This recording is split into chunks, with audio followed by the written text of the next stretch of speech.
Welcome to Inspiration and Transformation from the Banks of the Ganga with Sadhvi Bhagawati Saraswati, an American sannyasi living at the Parmarth Niketan Ashram in Rishikesh, India. Sadhvi is president of the Divine Shakti Foundation, a charitable organization bringing education, vocational training, upliftment, and empowerment programs to women and children. Sadhvi is also Secretary General of the Global Interfaith Wash Alliance and Director of the world-famous International Yoga Festival. Join the musings of an American sannyasi as Sadhvi shares the wisdom and teachings of her guru, His Holiness Pujya Swami Chidanand Saraswatiji. Welcome everyone to Inspiration and Transformation from the holy banks of the sacred Ganga River in the land of Rishikesh, India. Why is it so wavering all around? Yes, I get it. Beautiful. It's the nature of the mind to be like that. She asked, by the way, those of you who didn't get the Hindi, why is the mind always jumping around from place to place? Why do we have a monkey mind, basically? Right? So it's the nature of the mind. Have you seen a monkey? What do monkeys do? Right? Exactly. Now, would you say, why do monkeys do that? If I ask you, why do monkeys do that? Because it's what they do, right? It's the monkey. Bandar to hai ye. It's their nature. It's their nature. So, monkeys jump, it's their nature. Our mind jumps, it's the mind's nature. But you can control your mind. Do an experiment with me, okay? I want you right now to close your eyes. And close your eyes. And in your mind, I want you to count to 10 inside your mind, very loudly. Done? Did you do it? So you controlled your mind. Now, close your eyes. I want you to think about chocolate ice cream. Okay? Could you do it? Close your eyes again. I want you to think about pizza. Can you do it? No, I will do pizza. Yes, pizza. Okay, so you can think about pizza. Success? You're enjoying thinking about the pizza? Okay, now come back. Good. Now, you could do that, right? No problem? When you were counting to 10, did your mind become chanchal? What happened to it? Between 1 and 10, between 1 and 10, did your mind go up and down or your mind was straight from 1 to 10? Okay, so walk me through. I'm going to turn on your mic. Walk me through what happens. You go 1, 1, 2, 2, 3, 3, 4, 4, 5, 5, 6, 6, 7, 7, 8, 8, 9, 9, 10. 10. Beach May, did you think about anything else? What did you think about? Pizza. But that's great, because I told you to think about pizza. So this was wonderful. Anything else you thought about?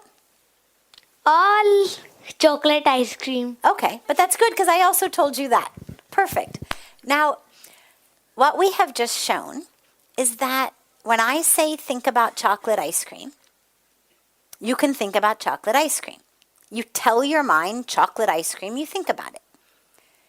I say pizza, you tell your mind pizza, you think about it, right? You can control your mind. I say count 1 to 10, you can do it. Whatever I tell you to do with your mind, you can do it. What that means is you can train your mind not to be chanchal. But you have to give it very clear instructions. Now, this is where, have you ever meditated? Have you done meditation? And when you did meditation, do you remember what the instructions you were given were? What were you supposed to focus on in meditation? First of all, to sit in a comfortable place. Yes, of course. But with the mind, what do you do with the mind? What did they tell you? Do you remember? To relax the mind. You don't look very relaxed. Then, what after that? To close your eyes. And then?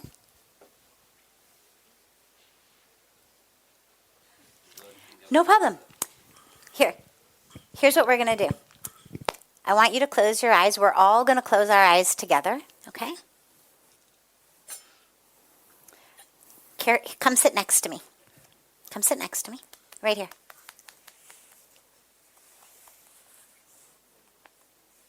Here. There you go. There you go, okay? Now, we're going to close our eyes. Everybody is going to close our eyes together. Okay? Yes, you already got your hands in exactly the right position.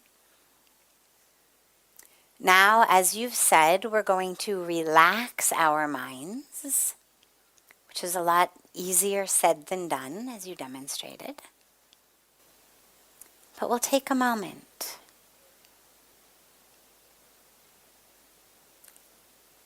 And just allow the breath to become slow.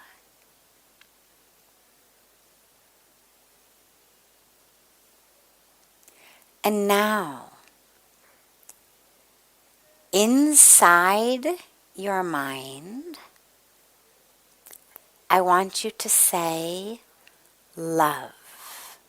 Say love inside your mind. Now say it again. Now keep saying love inside your mind.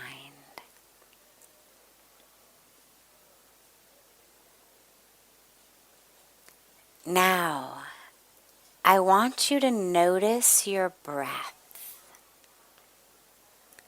Just notice it.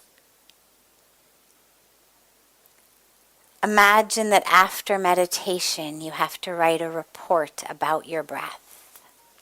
You're not trying to change it. Just become aware of your of your breath. Put all your focus, all your awareness on the breath. Don't try to change it, but just become aware of it.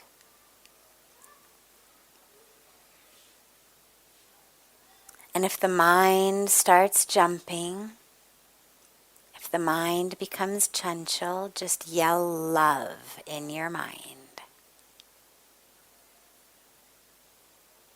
Keep saying it if the mind is jumping.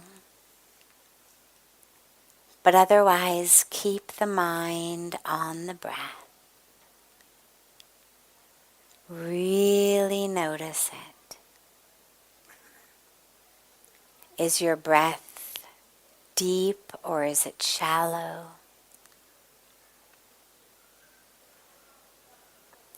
Is it long or short?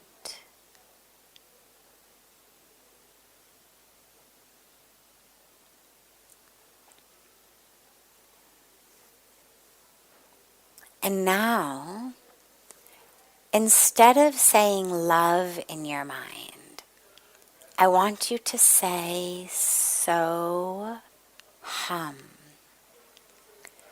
When you inhale, when you take your breath in, say so in your mind.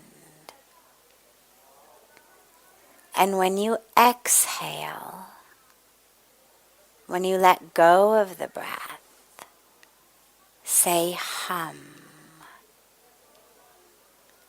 So as the breath goes in and out, you're watching the breath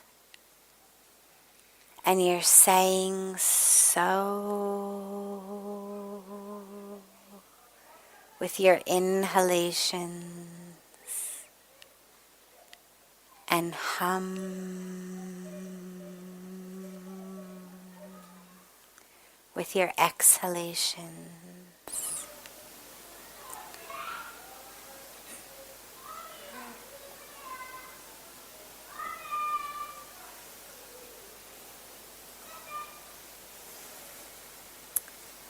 Okay, now you can gently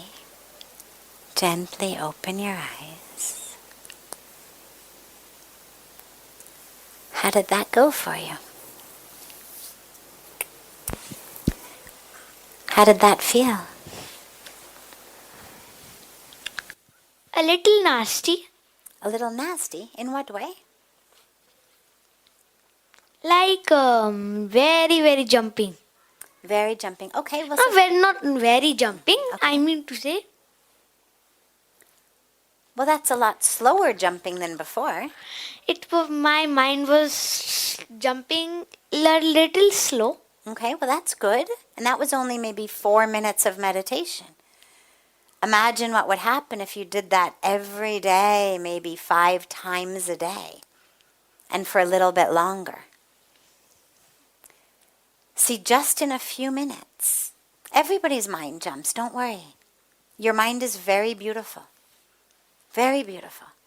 But the goal is that we want it not to jump out of your control. Because then it's going to take you all sorts of places that you don't want to go to. It's like getting in a car that's going where you don't want to go. Right? So that's not so much fun. When you get in a car, you want it to go where you want to go.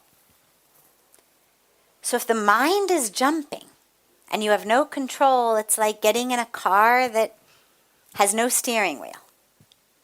Or that's being driven by some crazy person. You don't want to get inside. So we have to make you the driver of your mind.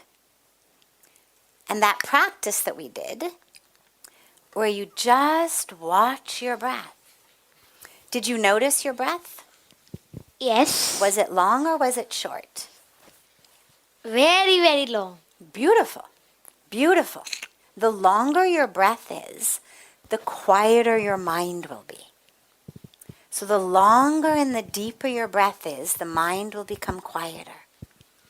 And do you remember that little 2-word mantra we chanted? First of all, when I came door open, then I saw that you and all were chanting Om Trayambakam Yajabhane Sugandhim Pushti Vardhanam Urvarukamiva Bandhanat Mrityor Mokshiyamamritad. Right? That's beautiful. That's a lot longer than the mantra we chanted in our meditation, but that's beautiful. Let's give her a round of applause. That was wonderful. Thumbs up for you. 2 thumbs up. Do you remember the mantra we chanted in our meditation, though? It was only 2 words that I just gave you. Anybody want to help her? Perfect. Yes, great. Great.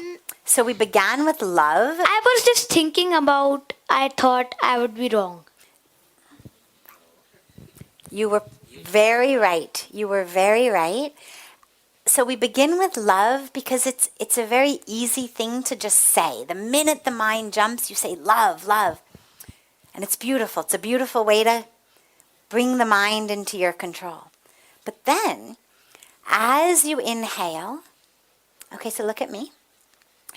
As you inhale, right, we chant so. Can you do that as you inhale? In your own mind, you chant so on the inhalations as the breath comes in. And then as you exhale, you chant hum. And you can do that even when you're not meditating. When you find that your mind is jumping all over, you can chant that. Okay? And what you'll find is, how old are you? Almost I'm 7 years old. Wow. Wow. Well, you are a very beautiful almost 7. And I think your mind is very beautiful. It's very active because little girls are kind of like monkeys in that way, where it's just your nature. It's just the nature for the mind to jump all over. Don't worry. But it's also very good if you can control it a little bit so that it doesn't jump away from you. So whenever you find it's jumping away from you, can you just say love, love, love in your mind? And then it'll come back. And then you practice that so hum, so hum, so hum, so hum. And it'll be a very good practice for you, okay? Right. And then I want you to come back when you're almost 8. Or if you can come back sooner, maybe when you already are 7, and then you can tell me how that's going for you, okay? Sometimes when I don't want, like you said that. It's okay, sweetie. Take your time. Yes. So sometimes if I don't want to go that place, so I may control my mind. But when I want to grab that place, I always jump over. Well, jumping is okay, as long as you're in control. If you decide you're going to jump, no problem. It's wonderful. Jumping is, he's jumping in the back. Perfect. Jumping is great. Jumping is great. Now you can keep jumping. Jumping is great. Lets off some energy, some steam. It's very good. It's good exercise. So if you decide you're going to jump, no, but you want to come up, how are you? How are you? Fine. You were doing some good jumping back there. Yes. Yeah. So she was jumping on purpose. It's great. It was not out of her control. The problem when our mind jumps is it's not in our control. So if we decide, oh, I'm going to eat pizza, I'm going to jump to think about pizza. No problem. I'm going to go to school. I'm going to jump in my mind to think about going to school. No problem. The problem comes when you are trying to think about school, but the mind is on pizza. Right? That's the problem. So you want the mind to be able to be where you have put it. And so that's why we meditate to practice. Okay? Do you think you can do that? Wonderful. And what is your name? Manya. Manya. Manya. Beautiful. Beautiful. And what is your name? Amira. Amaria. So beautiful. She's my friend. Lovely. No, I mean to say, my friend's name is also Amira. Ah, well, she can also be your friend. How about that? You can become satsang buddies. What do you think about that? Would you like to be satsang buddies? Almost. Almost. Like you're almost 7. Maybe when you're 7, then you can be satsang buddies. Yes. Okay. Wonderful.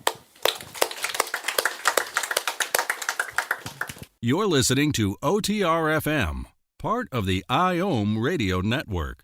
Being a radio host on IOM FM allows you to build your show on a rich platform with the power of the internet to fulfill your outreach goals and connect with a very specialized and global online audience, unlimited by time and distance. OMTimes Radio will provide you with web relevance, a recognizable conscious brand, and with the standard of excellence that has accompanied every single Circle of Hearts Radio is a sanctuary on the airwaves. Join me, Grandmother Alaya, in the circle on Sunday, 2 p.m. Eastern as I share information to both enlighten and nourish your soul.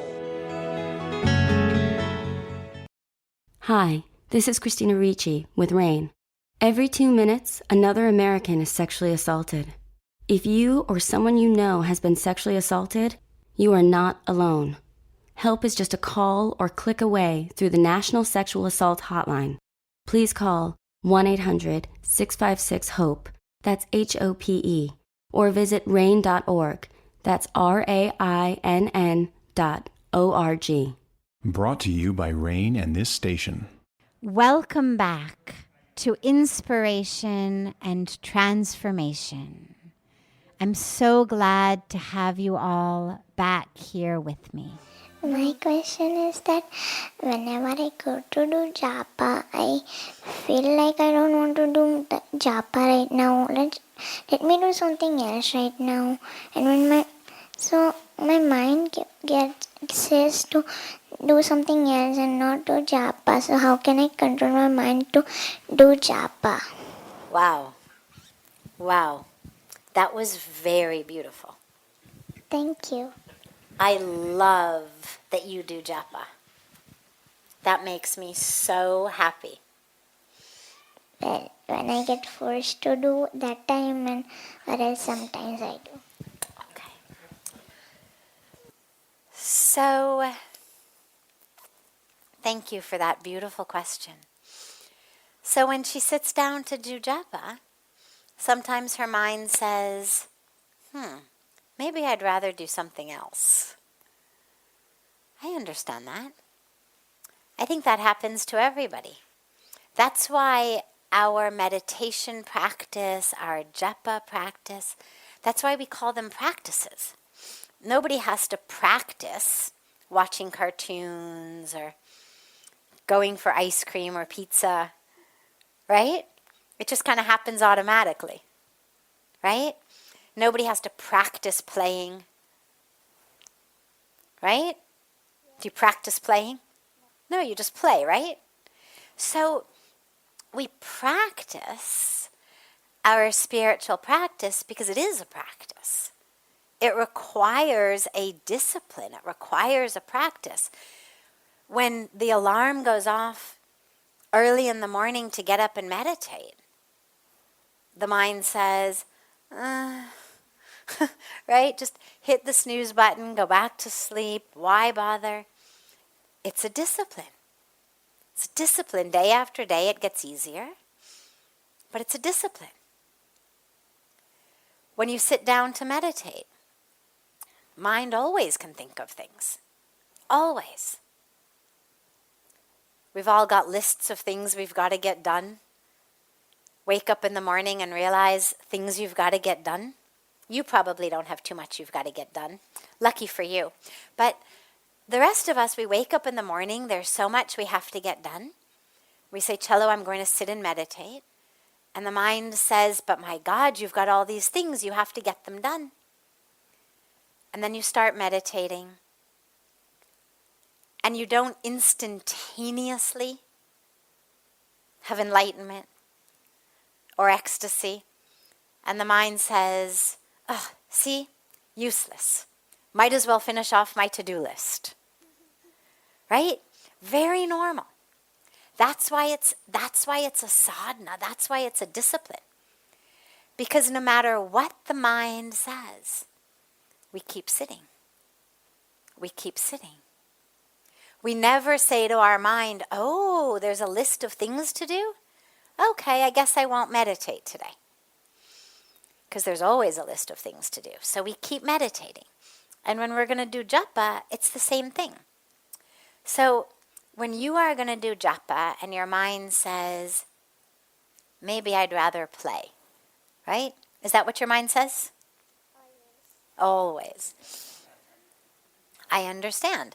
So how much time, here we can turn this on, then people can hear you.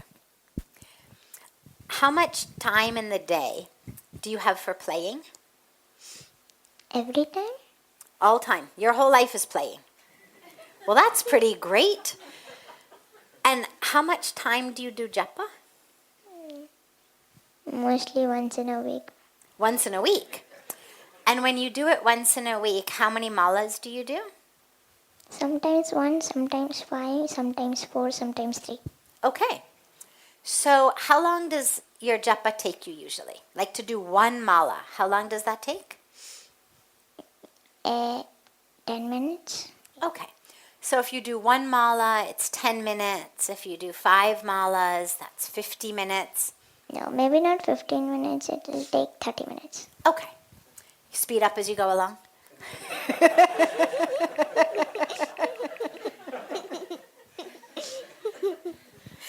So now you tell me, during your day, how many minutes is God with you?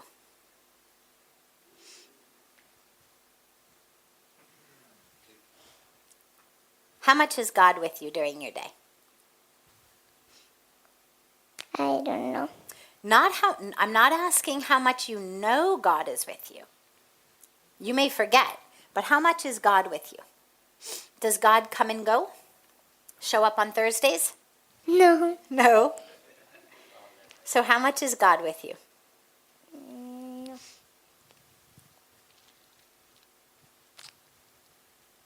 Mostly 9 to 5? It could be one in every 2 days because I usually am focused in playing. Right, so your mind is not with God. But is God with you even if your mind is not there? Well, even I like to play, so... No, I know you like to play. I love that you like to play. But here's the question. When you are playing, is God with you? Sometimes, maybe. I'm going to tell you something that might surprise you. You ready to be surprised? God is with you all the time. Even when I'm playing and focused on playing? Even when you're playing and focused on playing. Even when you're sleeping. God is always with you. What do you think about that? Okay. Sound good? So if God is always, always with you, even when you play, even when you sleep, even when you're focused on something else, then do you think it's too much to think about God maybe 10 minutes in a week? No. That's not too much, is it? Well, no. You've still got plenty of time to play, right? If you talk about God, then no. Then no, yes, we're talking about God. So you still have plenty of time to play, right? Great. So what do you think? Do you think you could think about God maybe 10 minutes a day? I could. Could you do that? So then maybe we could do 1 mala a day. What do you think? Yes. Not too much of a burden? No. You'll still have enough time to play? Yep. Great. So from now on, we are going to do 1 mala a day. But some days we can still do 5 malas. Yes. What do you think about that? Yeah. Okay? And so when you sit down to do your japa and the mind says, oh, but I want to play, that's when you tell your mind, but it's only fair because God is with me all the time. And so at least 10 minutes a day, I have to think about him. Right? Yes. I mean, your mom and dad are with you all day long. Yes. And if you never look at them, never talk to them, how do you think they will feel? Bad. Right. So how do you think God feels? Bad. Well, the good news is I don't think God feels bad. I think God loves you whatever you do.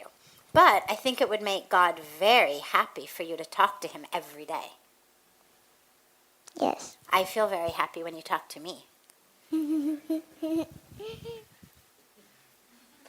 So we'll do japa every day. Yes. And then we'll play. Okay. Sound good? Yes. Promise? Promise. Pinky promise? Pinky promise. Good. Thank you.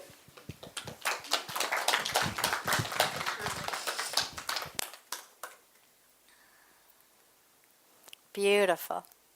Beautiful. Of course. Anybody else want to join her? Japa every day? Every day? If she can do it, how old are you? Okay. If at 7 she can do it, I think the rest of us can do it. Raise your hand, everyone. Japa, once a day at least. Look at that. You've inspired everybody. Now everybody's going to do japa every day. Beautiful. Now when you go home, you can remember, I have inspired everybody to do japa. This is OTR-FM, part of the IOM radio network.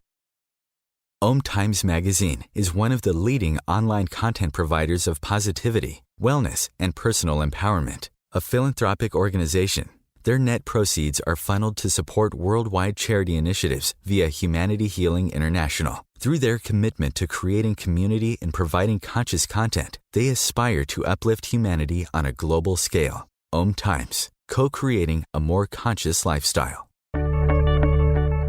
Do you have time to read that inspiring book or that blog post you've been meaning to get to? In your busy world, how do you improve yourself and keep your life going? I'm Lisa Kay, and my Between Heaven and Earth radio show can transform your life just by listening. Be uplifted with inspiring topics, positive stories, and ideas that really work. Between Heaven and Earth radio is conscious living for your soul, every Wednesday at 4 p.m. Eastern Time. Like Baldwin with People for the Ethical Treatment of Animals. I grew up loving circuses and other traveling animal shows, but it never occurred to me what life might be like for the animals.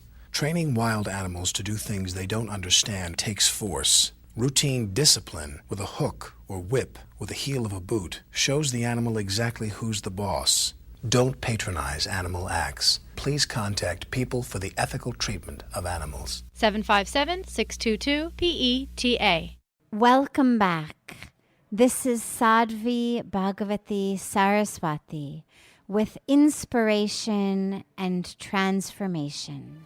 Without getting into too long and involved of an explanation around the mind and the brain, which are separate but of course interlinked, without getting into a very long and involved conversation around the mind and consciousness, which is, again, interlinked here, but its own topic as well.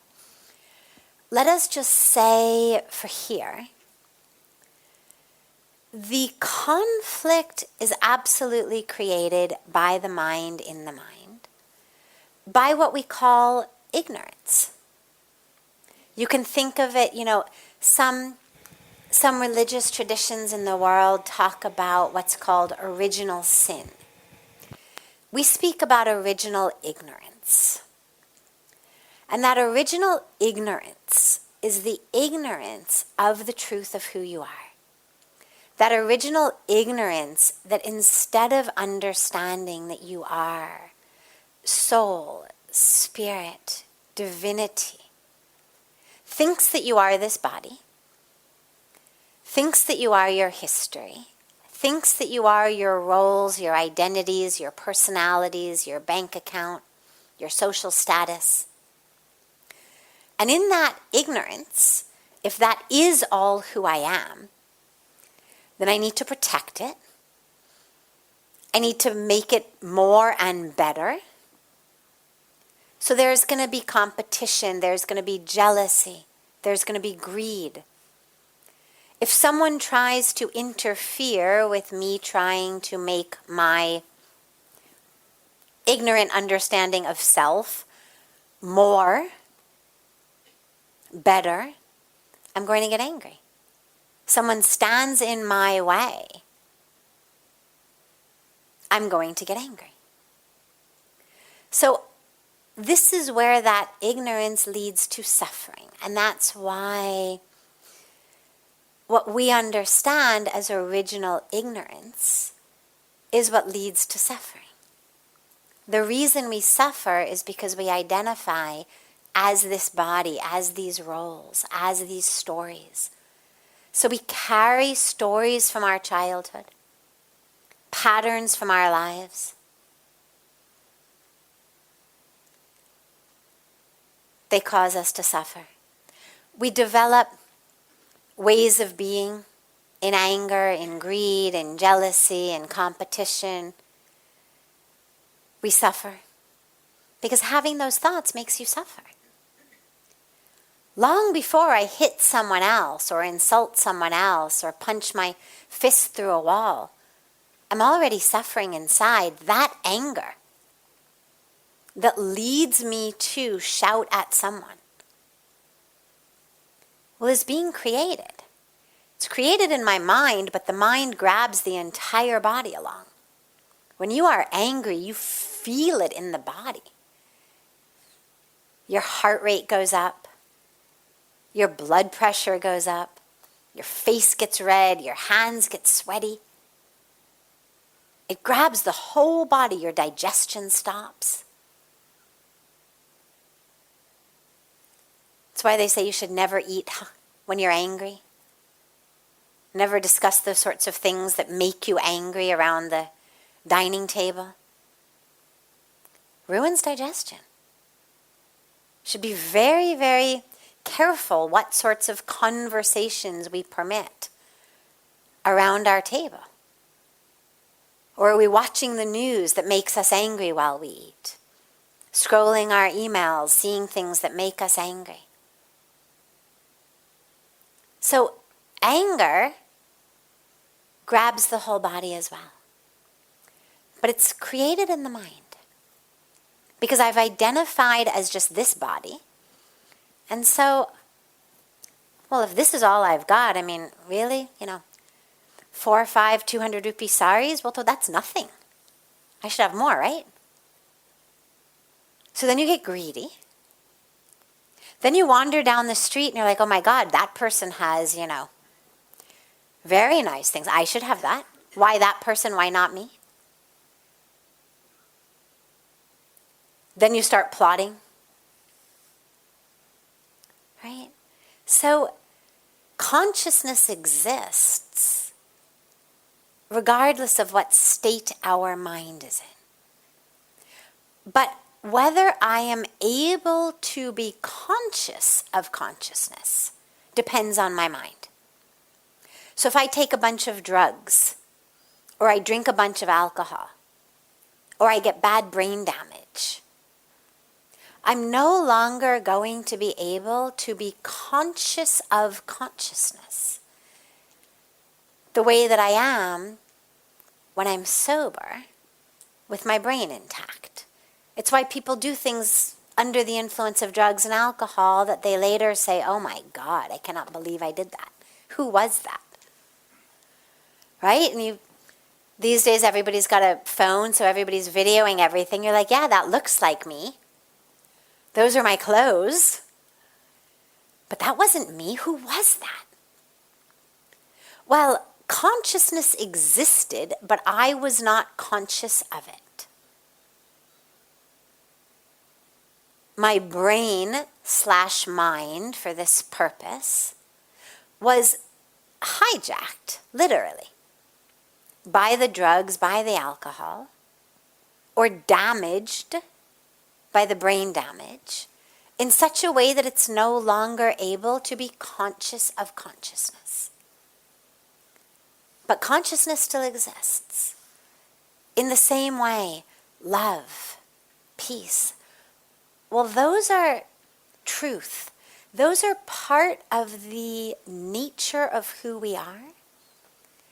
That has nothing to do with our bodies or our stories, and has everything to do with the fact that we have been created, not just by the Creator, but of the Creator.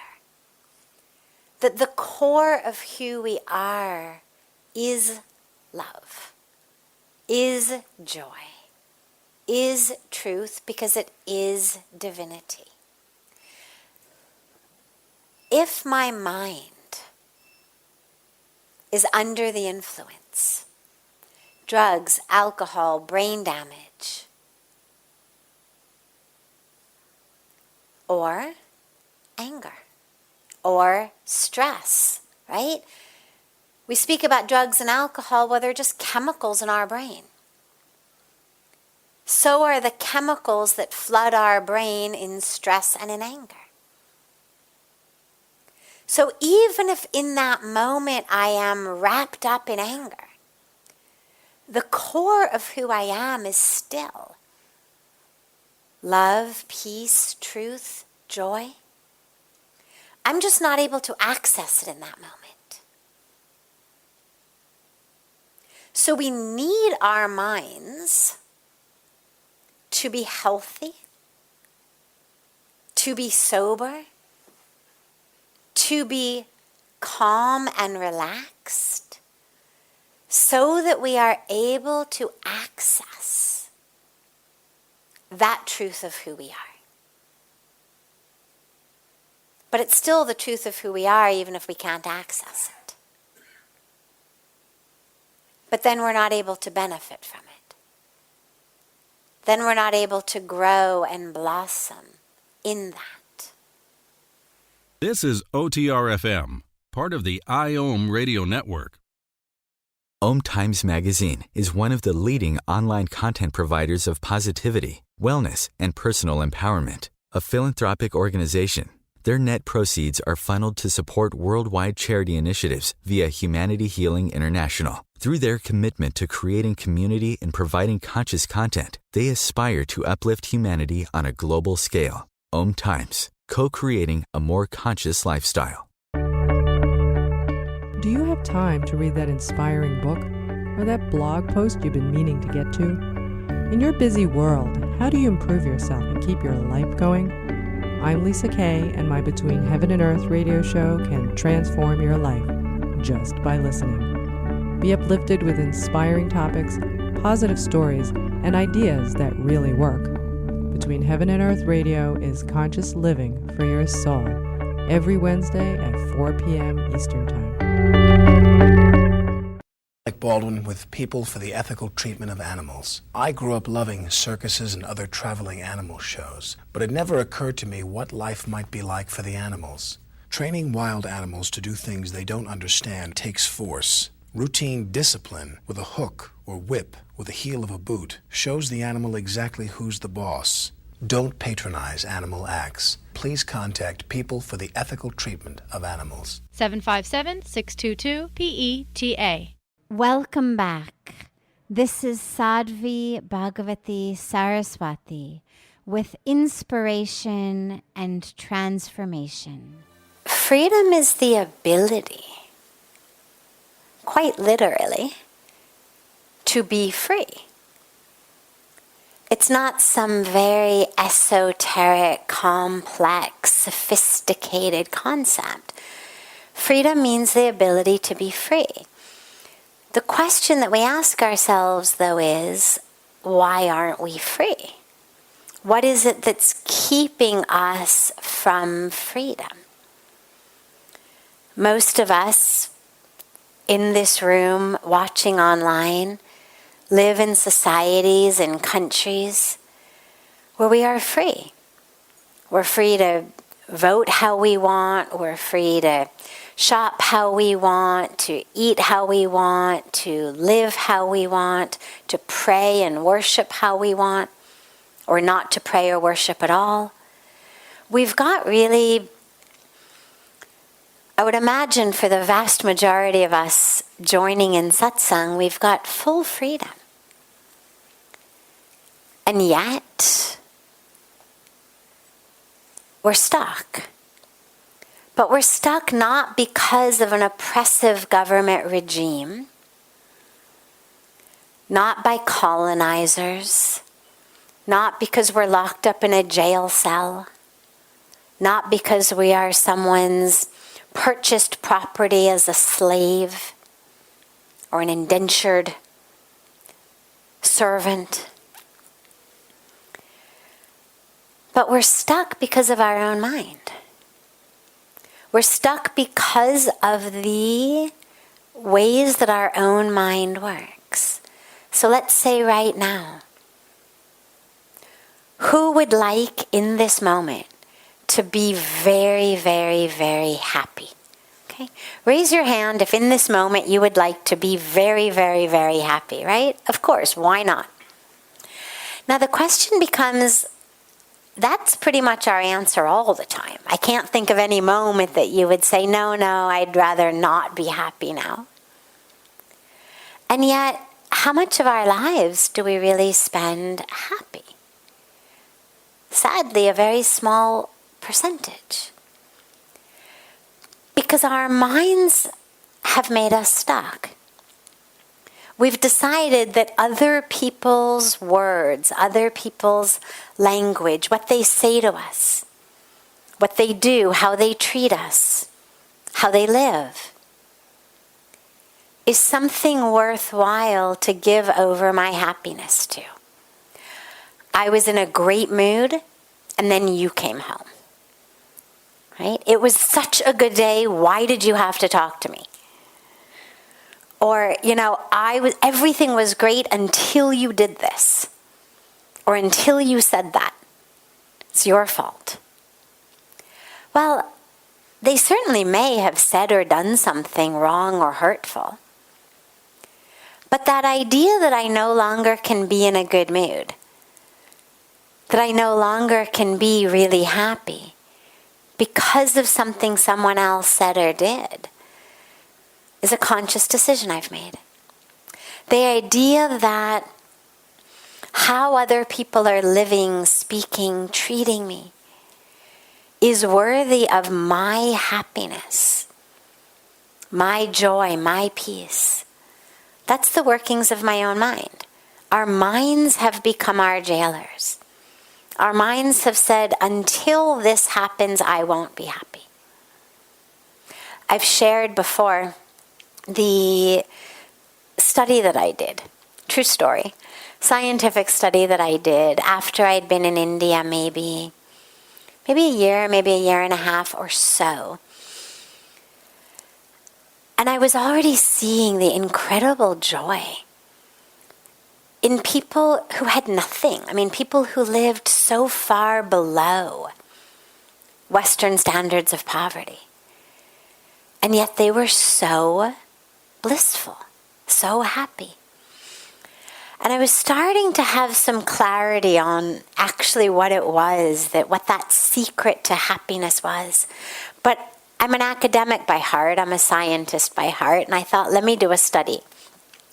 So when I was back in America, I actually spoke with about 7-10 friends I know, people I know quite well, one of whom was the CEO of a big Fortune 500 multi-billion-dollar company. One was a tenured professor at Stanford. One was a successful actress in Hollywood. One was someone who, a famous singer, had songs in the top 10 on the radio. Someone was a professional basketball player. And as I chatted with all of them, because of course I didn't tell them, hey, I'm doing a study and you're a subject. I just was talking to them. In the midst of talking, I asked them one question. Are you happy? And every single one of them gave me one of two answers.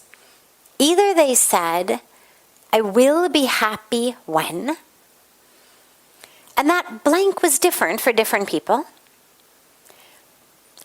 The kids finally grow up and move out of the house. I get the raise that I've always wanted. I can finally retire. My husband retires. My wife retires. I lose the weight I gained over the holidays. Whatever it might be. But I will be happy when. Or I would be happy if. Again, the fill in the blanks differed. Husband would work less, wife would work less, there was less traffic on the freeway, my boss was nicer, my employees were more obedient, I could zip up the skirt that I want to wear, whatever it was. But these people who had reached the absolute height were still one thing away from happiness, meaning they weren't free. Meaning that their job or their spouse's job, the other cars on the freeway, their weight, whether their kids cleaned up the room or didn't clean up the room, was their jail cell. That was what kept them unhappy. That was the one thing they needed in order to be happy. Meaning they're not free. And yet these people had attained what everyone else is killing themselves to achieve. So freedom is the ability in every moment, regardless of what's happening around us. Regardless of the traffic, regardless of the people, what they're saying or doing, regardless of my weight or skin color or a pimple on my nose, to actually be happy, to be in peace, regardless of what I have, what I've achieved, what I've acquired. It's like in the Bhagavad Gita, Bhagavan Krishna spoke about the yogi being the one who's the same in success and failure, right? In pleasure and pain, in gain and in loss. Not that the yogi is dull and doesn't understand the difference between gain and loss or success and failure, but just that it didn't impact him or her. That they're not living on the surface of the ocean with the waves that go up and down. I mean, imagine that you were chained, if you could, to the wave, to the surface of the water. Well, as that wave went up and down, you go up and down. Now imagine that you could be unchained and you could actually dive deeply into the ocean, to a place where there are no waves. That's freedom. And that's the freedom that counts. When we talk about moksha, a lot of times people think it means, oh, after I die, I will get moksha. But that implies that the body is the problem. That if I'm just free of this body, I will be closer to moksha. Well, ask amputees if they feel closer to moksha with each limb that's been cut off. I've never heard that. Never heard that people who have had limbs cut off feel, well, I've at least done with a quarter of the body. I should be 25% free, right? If the body were the problem. Of course not. The body's not the problem. The mind is the problem. The body is beautiful. The body is this incredible gift we've been given. It's the mind that keeps us stuck. So freedom is freedom not from the body, but freedom in the body, from the nonsense of the mind. This brings to a close this hour of inspiration and transformation. Thank you so much for joining me. I'm so glad to be together with you all each week, and I look forward to being together again next Thursday, same time, on OMTimes Radio.